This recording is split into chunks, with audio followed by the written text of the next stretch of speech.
আচ্ছা, ধরুন আপনি অনুপ্রবেশ করলেন আর তারপরেই সরকারি যে সমস্ত জমিগুলো রয়েছে সেই জমিগুলো পেলেন, স্কুটার পেলেন, পরিচিতি পেলেন এবং আরো ভুরি ভুরি উপহার পেলেন, কিন্তু তার জন্য আপনাকে কোনো গাঁটের কড়ি খরচ করতে হলো না। ভাবছেন কি বলছি? হ্যাঁ, এর জন্য একটাই শর্ত, শেখ শাহজাহানের আনুগত্য। যদি শেখ শাহজাহানের আনুগত্য থাকে তাহলে এমন কিছু উপঢৌকন পাওয়া যাবে অপরাধের ভরকেন্দ্র। সেই সন্দেশখালিতে গিয়ে একের পর এক শেখ শাহজাহানের পর্দা ফাঁস করলো রিপাবলিক বাংলা। নাম ফজর আলী শেখ, বয়স 40, বাবার নাম আফতার শেখ, বাসিন্দা সন্দেশখালী। সেই জমিতে ফজর এসে বসে আছে, সেই জমিতে ফজর এসে এবং শেখ শাহজাহান তাকে গিফট করেছে। ভালোবেসে গিফট করেছিল। ভালোবেসে গিফট করেছে। এটা লাইব্রেরি, পার্টির লাইব্রেরি, সিপিএম পার্টির লাইব্রেরি ছিল এইটা। শুনলেন ফজর আলী শেখের বাবা আফতার শেখ থুরি শ্বশুরের কথা। সন্দেশখালীর কুখ্যাত শাহজাহানের আনুগত্য হলেই কেল্লা ফতে, তারই জলজ্যান্ত প্রমাণ বাংলাদেশি ফজর আলী শেখ। ফজর আলী শেখ ছিল শাহজাহান শেখের অত্যন্ত ঘনিষ্ঠ, এবং সেই কথাটা অন্য কেউ বলছে না, বলছেন তার নিজের শ্বশুর মশাই। শাহজাহানের সঙ্গে ঘোরাফেরা করত এবং সেই আনুগত্যের উপহারও পেয়েছিল এই ফজর আলী শেখ। কি রকম উপহার?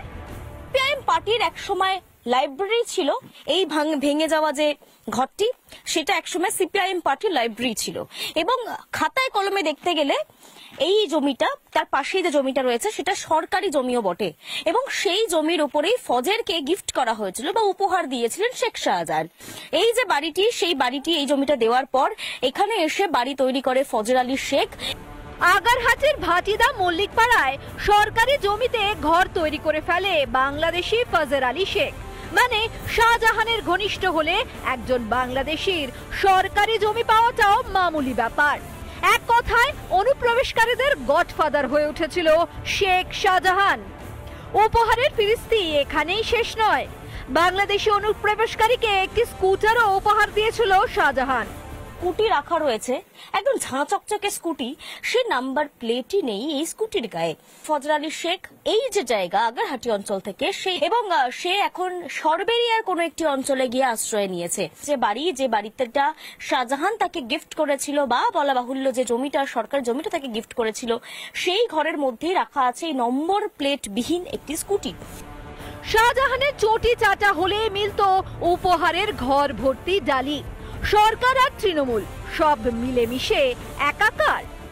এরা তো দল এবং সরকারের মধ্যে কোনো পার্থক্য করে না, মনে করে যেটা দল সেটাই সরকার, এবং এদের কাছে নিজের দলের লোকেরাই সবচেয়ে গুরুত্বপূর্ণ। তারা উঠেছে সন্দেশখালিতে পরিষ্কার, সেখানে প্রশাসনটা একেবারে হাঁটু গেড়ে বসে পড়েছিল ওই শাহজাহান নামক লোকটির কাছে। ফলে এই সব প্রশাসন চালানোর ক্ষেত্রে অযোগ্যতা থাকলে এই ঘটনাই ঘটবে। সন্দেশখালী জুড়ে এখন রোহিঙ্গাদের দাপট। শাহজাহান বাহিনী হাত ধরে তৃণমূলের ভোট ব্যাংক হয়ে উঠছে এই রোহিঙ্গারাই। আর এবার বুঝলেন তো হেড স্যার, এসআইআর এ কেন এত ভয় তৃণমূলের? রজনীকান্ত বেরার সঙ্গে পিঙ্কি অধিকারী, রিপাবলিক বাংলা।